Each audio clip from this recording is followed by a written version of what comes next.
So by similarity of the triangles,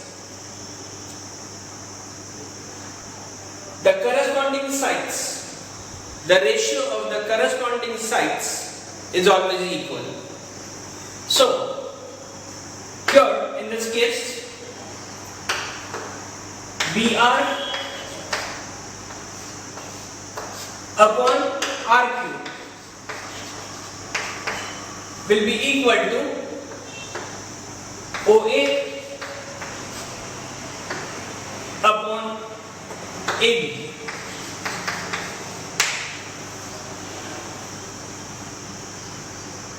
BR,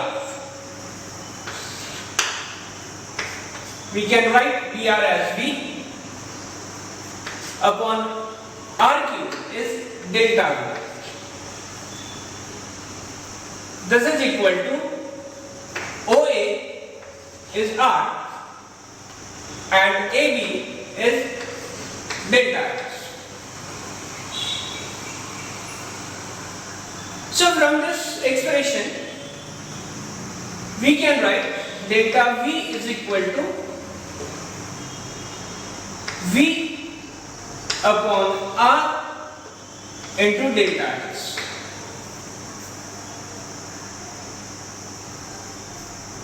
These all changes are taking place in very small interval of time, that is delta t.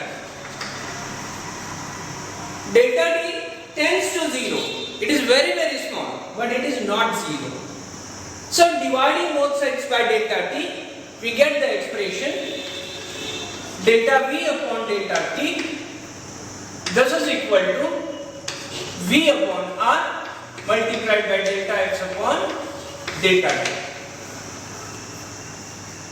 Taking limit on both sides, as delta t tends to 0, limit delta t tends to 0, delta V upon delta t, this will be equal to limit delta t tends to 0, V upon R multiplied by delta X upon delta t.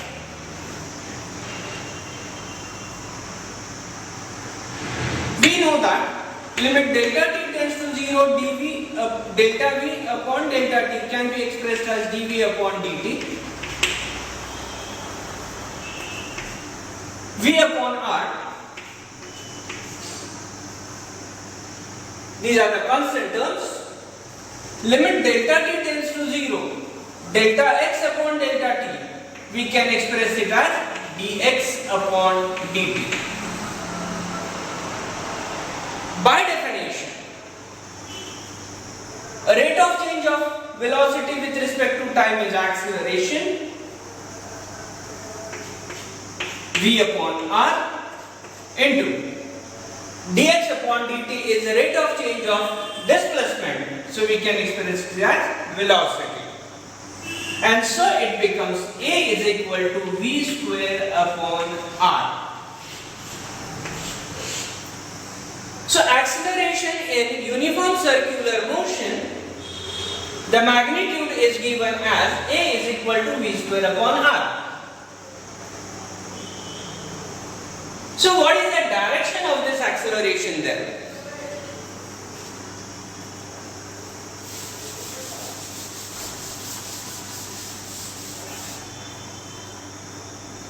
As we consider the two positions over here, if the point B tends to come closer to A, as it approaches A, angle delta theta goes on becoming smaller and smaller. Then in that case, vector BQ become parallel to vector AP, and so vector RQ will be directed toward the center along the radius. The direction of change in velocity decides the direction of the acceleration, and so in this case the direction of the acceleration is towards the center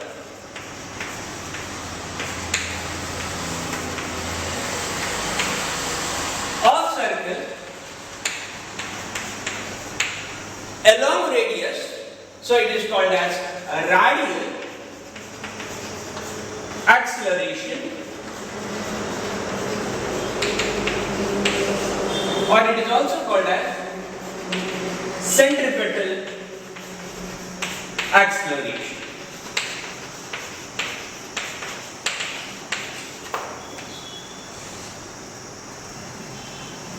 If we consider the radius vector OA vector, we can represent this OA vector as R into R naught cap.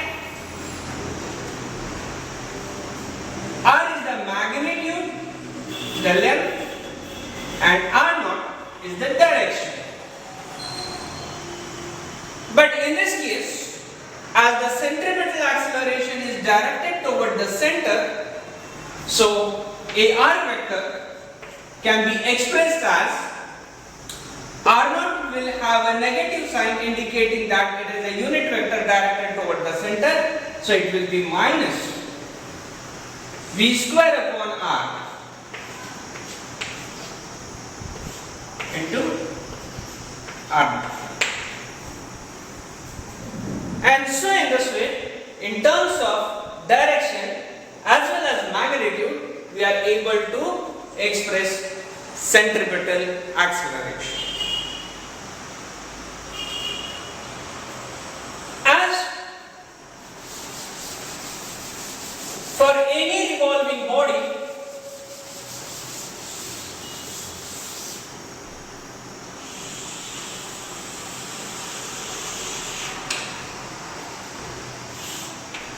acceleration is directed toward the center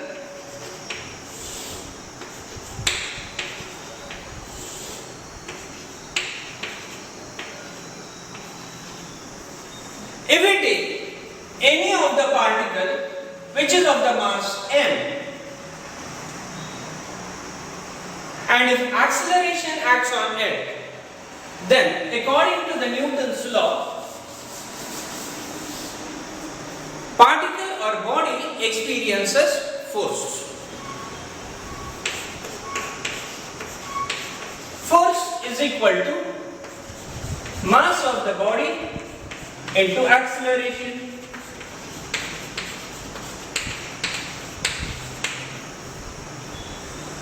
So these particles which are revolving on the circumference of the circle are going to experience the force F, which will be given by mass of the particle m into the acceleration in the particle. In this case, we come to know that the acceleration is directed toward the center and it is given as AR. So it is AR. So the force can be given as m into V square upon R. This force is called as centripetal force.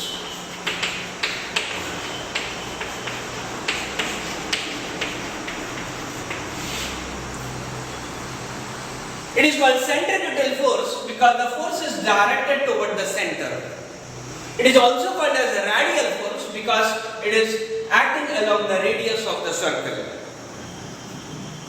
And so the centripetal force or radial force Fr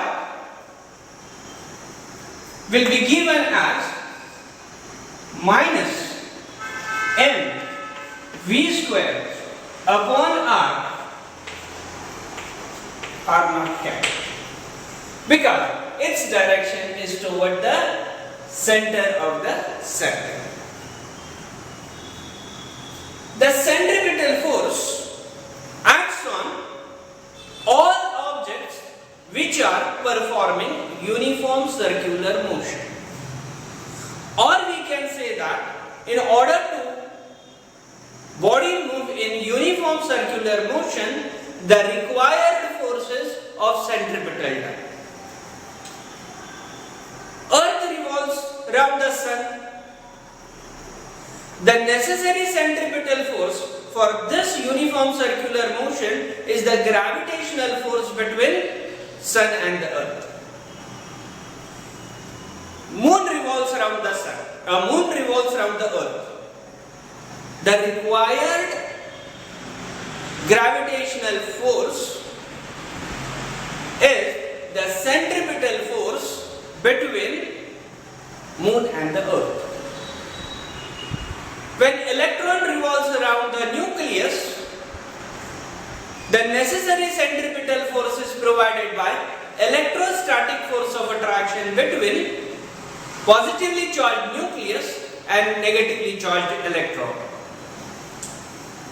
If you consider any of the object, like a small stone, which is tied to a string, and if it has been whirled into a circular motion, then the necessary centripetal force experienced by the object, experienced by the stone will be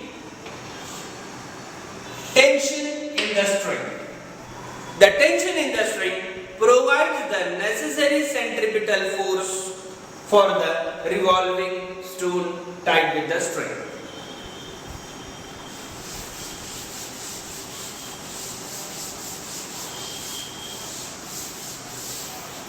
So, radial acceleration is given by v square upon r. Also, v is equal to r omega is the relationship between the linear velocity and angular velocity. So, linear acceleration centripetal acceleration can also be expressed as r square omega square upon r, and so it will be r omega square. So you can write the centripetal acceleration as v square upon r, or you can express it as r omega square. Similarly, the centripetal force can be expressed as mv square upon r, or it can also be expressed as mr omega square. Centripetal force is a real force. Now when we take examples of all these objects moving on circular track,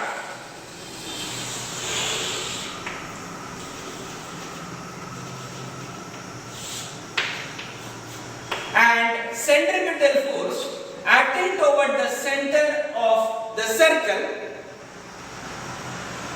you may think that, yes, according to the Newton's law, when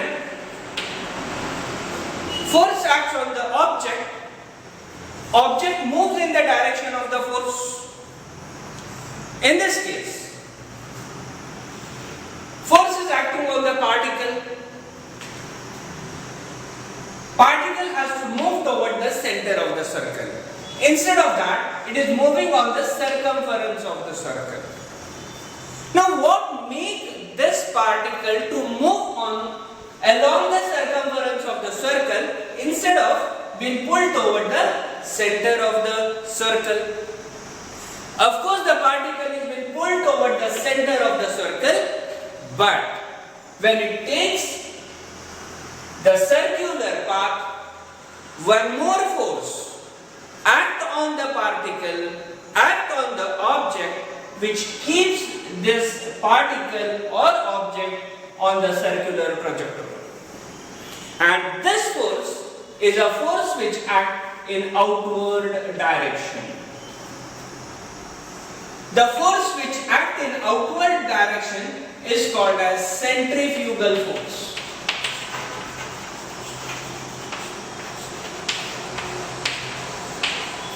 It is called as centrifugal force. So wherever the particle will move, the centripetal force will be acting toward the center, centrifugal force will be acting in outward direction. It will be radially outward.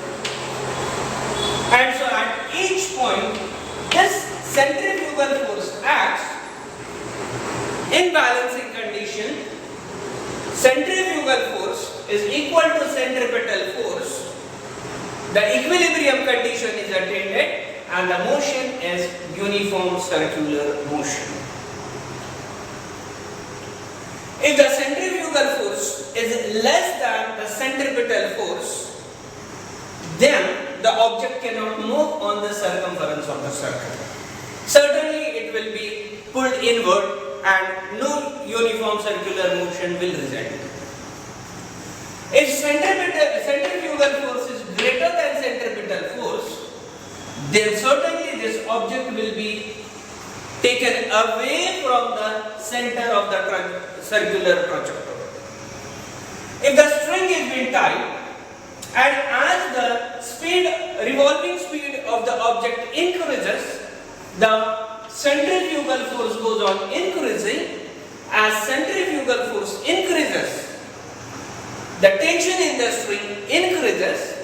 When it reaches the value of the breaking tension, the string breaks and this object is thrown outside the circular trajectory in the tangential direction. And so in this way, for the object to perform uniform circular motion, this equilibrium is very much required where centrifugal force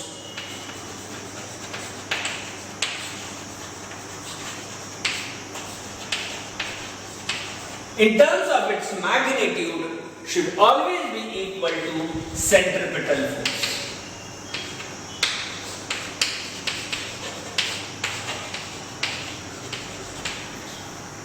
And so the centrifugal force then can also be expressed as mv square upon r, or it will be m r omega square. So when these two forces are in equilibrium, object will perform uniform circular motion. The direction of centripetal force and centrifugal force are opposite.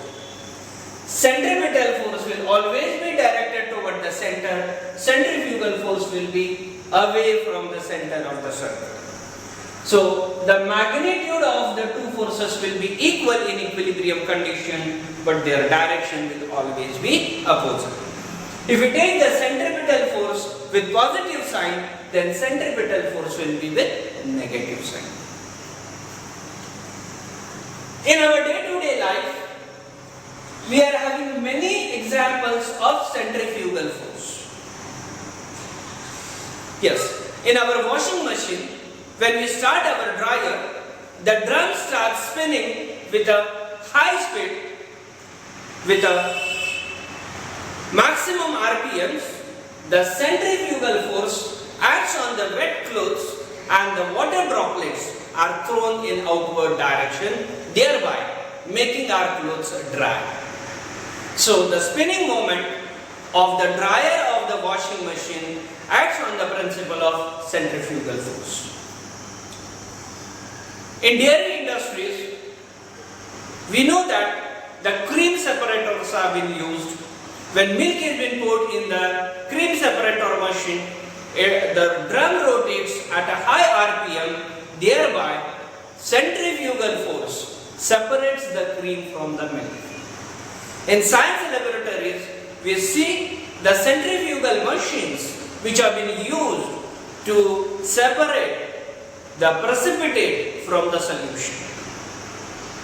And so in this way, there are many more examples of centrifugal force to be applied in our day-to-day life. But